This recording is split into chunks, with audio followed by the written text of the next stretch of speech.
Ito po ang ating looping playpen crib compact travel coat. So 2-in-1 po ito.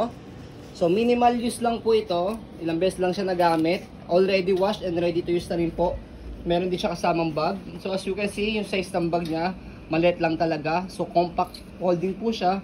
So kaya pwede po siya pang travel. Okay? So kung pupunta po kayo sa out of town, mag-staycation po kayo, pwede niyo po siyang dalhin. Okay? So ito po yung details po niya one by one. So ito po yung setup po niya pagka crib style. Okay? So ito po yung kanyang foam. Yan. So itong strap niya, i-shoot nyo lang dito and then strap nyo lang dito. Okay? So ayan. Color gray siya. Ayan. Okay? Already washed and ready to use to po yan. And then, next natin, ito yung kanyang pangsalo. Ayan. So, ayan yung setup niya.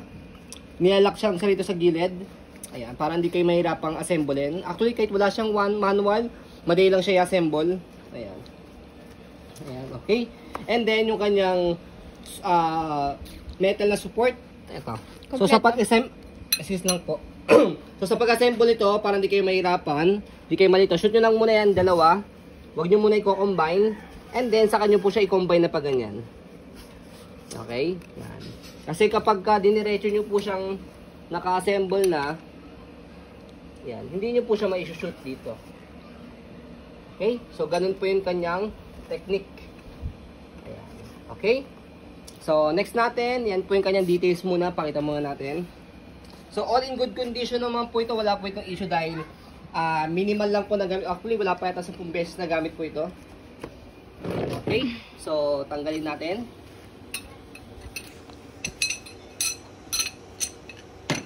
And then, next sa kanya, ayan. Yung, by the way, sukatin muna natin bago natin tanggalin. Yung kanyang crib style, yung kanyang higaan sa inches, ayan. Ang sukat niya is 34 inches yung kanyang haba sa higaan. And then sa lapad po niya, yan, 20 inches. Okay? 20 inches. 34 yung haba, 20 yung lapad. Okay? So next natin, ayan, tanggalin lang muna natin. Yung mahaba niyang lock dito sa mahabang corner. Okay? Easy to assemble lang po ito. And then, next, kapag playpen style, ganyan po siya kapag playpen style. Okay, hindi siya matutumba, as you can see. Okay. So, again, wash na rin po yan. So, yung strap niya, strap nyo lang po sa pinakailalim niya. Pag finold. Okay. So, kapag i-fold siya, yan. So, tatanggalin muna butones niya. Huwag mo nang tagalin. Lahat ng butones niya tatanggalin. 4 lang naman po yan dito yan. And then, yung kanyang zipper. Meron siyang zipper sa 4 na corner. Ayan. Okay? So, pag natanggal nyo na yung 4 na yan, even po itong strap niya. Ayan. Okay? So, may fold nyo na to. Pe-press nyo lang po ito and then fold. Ayan. So, you can see, pe-press nyo po ito and then fold. Okay? So, next natin, pagka na-fold nyo na po yan, meron din kayo ipo-fold dito. Ito. Pe-press nyo lang dito. Ay, pakita natin. Yan. Ito, pe-press nyo to para ma-fold siya. Ganun din sa kabila. Mapo-fold siyang ganyan. Okay? So, ang magiging size po niya is ganito lang po yung size niya. Ganyan lang siya kalaki. Kasi laki ng bag niya. Kaya po, compact travel folding po siya. Travel coat. Travel coat. Ayan. So, ganyan lang siya kalaki.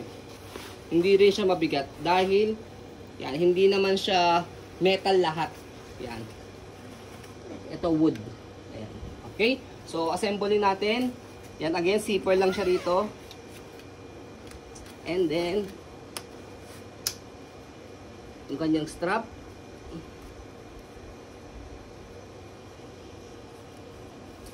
Okay?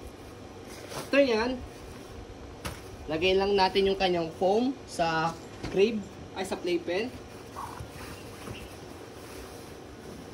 So, hindi ko na siya ilalagay. Dahil madali lang naman, shoot nyo lang doon siya sa butas. Sa strap niya. Okay, next natin, yung kanyang pangsalo. Ayan. So, yung pangsalo niya, para hindi kayo mahirapan, unahin nyo muna yung dalawang gilid. Dito. Isagad nyo siya, nakaganyan. Naka-wide siya. Okay? Ayan. Okay. And then, sa kanya, ito, dalawang side.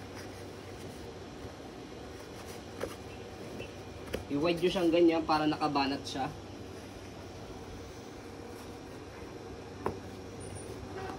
Okay? After nyan, yung pinaka-steel. Ayan. Again, yung kaya sinabi ko, paano siya i-assemble.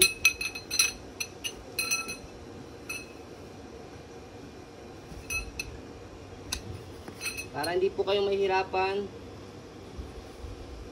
sa pag-assemble, meron na po kayong video. Ayan. Saka yung detailed video po niya. And then next, lastly, yung kanyang foam for clip. So sa mga gusto ng looping, ayan, kung ang item po ninyo is mga looping stroller, looping crib, looping car seat, ayan, kung gusto niyo po ng looping playpen, so ito po is para po sa inyo. So ayan po, as you can see, very details po kami sa ayon pong pag-video kasi ang shop policy, no refund, no exchange, what you see is what you get. So yun po, maraming salamat. Have a nice day and God bless po.